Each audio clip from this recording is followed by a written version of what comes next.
This past Saturday afternoon, we witnessed a clash of titans as the Denver Nuggets hosted the red hot San Antonio Spurs. Jokic and the Nuggets came away with a close 136-134 overtime victory. What stood out to you the most about this matchup? And should people consider the Spurs the best team outside of OKC to come out of the Western Conference? I think these are the top three teams in the West: Denver, OKC, San Antonio. The thing that I learned most about this particular matchup, and I alluded to it earlier, is that if San Antonio is going to lose in the playoffs, it's going to be to a team like Denver in potentially the second round. And the fashion that they lost this game, this is just a microcosm of a young, talented team that dominated big stretches of this game. But when it came down to it, they couldn't get what they needed down the stretch. I will say this. I think down the stretch, they need to have a better idea and or game plan to get easier buckets because they really look discombobulated down that stretch. And for me, I put a lot of that on the point guard, De'Aaron Fox. And I understand that Wemby threw him, saying a grenade toward the end, like with the shot clock going down, he had to hurl it. I'm not even talking about that one, but there were a couple of possessions where De'Aaron just missed everything, and to me, as a point guard, he just got to have a little bit more a calming factor over that squad in those moments because that's what they're going to need to win playoff series. And that's the one thing that I didn't see, but outside of that, obviously we know that they're talented. Denver is, hey, look, I said it midway through or very early on in the season, Jamal Murray is back. And if he's balling like that, they could definitely go on a run and they could beat OKC, they could beat San Antonio, they could beat anybody coming out from the East. And shout out to Aaron Gordon as well. Like he is a major contributor to what they got going on. But this was a damn good game and a battle of MVP frontrunners. This is the way that you play if you're going up against somebody else that's in the MVP race. The way that Wemby played, the way that Joker played, I think it's the first time ever for a center to have 13 assists, no turnovers. 40 points, 13 assists, no turnover. That's ridiculous, bro. They say he be cheating on his assist. How he be cheating? You be saying that they cheat. I saw that too, Ken. I was going to say, I know what I'm talking about. I saw it.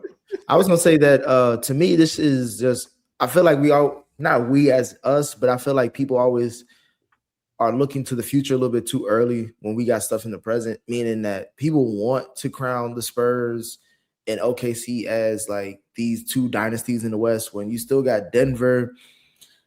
And I know I'm the only one who was respecting this team, but because they've been to the Western Conference back-to-back, I think Minnesota still has something to say. Mm-hmm. But Denver is the main one that's like, I got to still go through us, especially in Mile High, especially because Joker at this point, he's just a walking 30-point plus triple-double.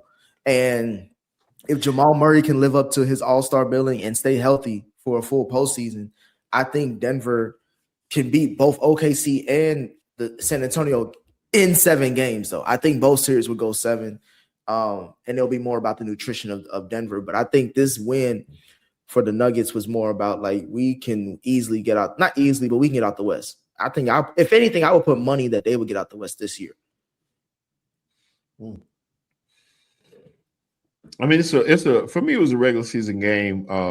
It meant more to Denver than it did to San Antonio, to be honest with you, because San Antonio is pretty much locked into that number 2 spot, even at the moment of this game. So in saying that, I speak highly of Denver all the time. I do think Denver is the most dangerous team in the West. But at the same time, I'm not going to take too much away from what the Spurs do. They are young, and they do have to prove that they can play at this level. But I still got more confidence in them than most because you got a game changer down there in the post. I know he doesn't have the postseason experience, but when you that dominant like he is right now, MVP candidate and all that translates. And I think he'll be fine in the playoffs. I think this team has the size and defense to make a difference in the playoffs. I do. We keep talking about teams like they've done stuff and you just guaranteeing like that translates. No, it's not a guarantee. It's not a guarantee. Shit to say any of this though. You could say like I'm hopeful. Well, we watched them for a season. We watched them Bro, season. He hasn't played consistently 30 plus minutes all season, if I'm not mistaken. I could be corrected on that. But the team is and what you're saying adds even more validation to that. The fact that they're in second place so easily. Yeah, but it's the West. The West is close. You can say that about like, you know what I'm saying? Like my thing is fuck the seeding. We've seen Houston last year was a number 1, number 2 seed. That didn't mean shit in the playoffs. All I'm saying is that with San Antonio, bro, y'all, the only 2 teams that I could really vouch for is OKC and Denver. San Antonio still has a lot to prove. Can they get out the first round? If they see the Clippers, Nick. You had me until you mentioned the Clippers, bro. You had me until you mentioned. They're only 2.5 games out of first. They almost won the West. That speaks volumes. And especially when OKC started out.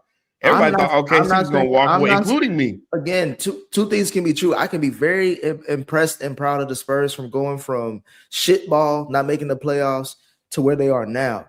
But to say that they can go up against these Titans like a Joker, like what SGA and the refs do for OKC, like, you know what I'm saying? Like I'm not. Like I'm not taking any bets with San Antonio when again he can get more minutes, he can get more points and rebounds and all that stuff. But y'all only talking about one guy surrounded by a lot of niggas that I don't trust. I think you're talking about a potential second round matchup, right? If you're talking about OKC and no, Denver. well I'm saying you're just talking about OKC and Denver matching up. If you're talking about San Antonio, for all intents and purposes, they should win. They should be whoever they play in the second. They should. You're right. But we seen shit. Not necessarily in the second round because San Antonio could play Denver in the second round. Yeah, that's but they would get out of the first round. Is what I'm saying. He's saying he's saying 100%. Everybody's saying they're guaranteed to get out of the first round, and I'm the only you don't think one. They're a guarantee? You don't think they're a guarantee to get out they're of the gonna first sweep whoever they play in the first round. Hey, wait, hold on. Put money where your mouth is, then Nick. Put $100 against anybody that's going to get San Antonio because you'll be a rich man. I don't care about San Antonio. I'm just saying. Honestly, I do not care about San Antonio. I'm gonna say is, Manny, I don't know if you watch the show HBO Industry. I know Lou does. Yeah. Hey, I am. What's the black girl name? I forgot her name. Harper. I'm betting against. I'm betting against Tinder. He's short. I'm taking the short. I'm shorting the Spurs. Man. Nah, I mean, listen, I agree with you. I think that San Antonio, it's hard to project on San Antonio because we haven't seen them in a big spot in big series. That being said, I think they should have a pretty easy matchup in the first round. That should kind of get their feet wet and help them kind of move, smoothly into the second round. To me, San Antonio's season is a lot is going to depend on who they match up with in the second round and if they can make it to a conference final. That's where San Antonio's journey is, right? I think that you will learn a lot about them when they match up against Denver, if they match up against Oklahoma City. That's where we'll really get the test for San Antonio. So trying to evaluate them in the first round is whatever. They're going to beat whoever they get in the first round. It's the second round matchup that is going to be a lot of where the true test is going to come in. So I think to answer the original point, what did we learn from the Nuggets and Spurs game? I think we learned that the Nuggets are still a factor. And I also think we learned that San Antonio, for as great as they can be, they still have a lot of question marks. Can they win those close, tight games in the fourth quarter in the playoffs? Everybody talks about De'Aaron Fox. De'Aaron Fox is a young point guard. He's only been in the playoffs once. So he doesn't have the experience that, I know he's been in the league a lot longer than most of those guys on that team outside of Harrison Barnes, but he doesn't have the experience in a big spot like other guys, around the league. So, I think that we just seen what we always knew about San Antonio. They're immensely talented. They got a bright future. This year is still a little bit of a question mark because of their inexperience. That's what I think we learned the most. And Denver is Denver. I still don't love their supporting cast outside of Jamal Murray and Jokic, but so you don't like Aaron Gordon from Brooklyn? I mean, Gordon's Gordon. I like Gordon, but outside of those, Cam Thomas, Cam Thomas, balling. He was balling that game. Yeah. Or not Cam Thomas, Cam Johnson. Cam And they got they got Bruce Bowen back. Bruce Brown. Bruce Brown. Yeah, Bruce Brown. And then with the white Brown. Brown 3 years the after white the boy fact. Brown. Yeah, the athletic white boy. Yeah. You wildin'. They have an excellent supporting cast for the way that Joker and Jamal play. Mm-hmm. Like they have the big athletic guy and Aaron that can guard, and can make big shots. Yep, and can hit big shots. Cam Johnson, right, in my opinion, is a better Michael Porter for what they need, right? Not a guy that's going to jack up 20 shots, a guy that's going to take 7 shots but guard, better than the aforementioned guy in Brooklyn. So I like the roster. Now I don't think individually they're as nice as, let's say, OKC or San Antonio, but collectively, the way that they want to play, I think that's a championship roster. Yeah, right. I mean, I could be selling them short, but I don't love that supporting cast as much as other people. Well, the narratives are set. We are quickly approaching the playoffs. So we'll see how all of it shakes out. We'll definitely have all of that covered right here on Dead End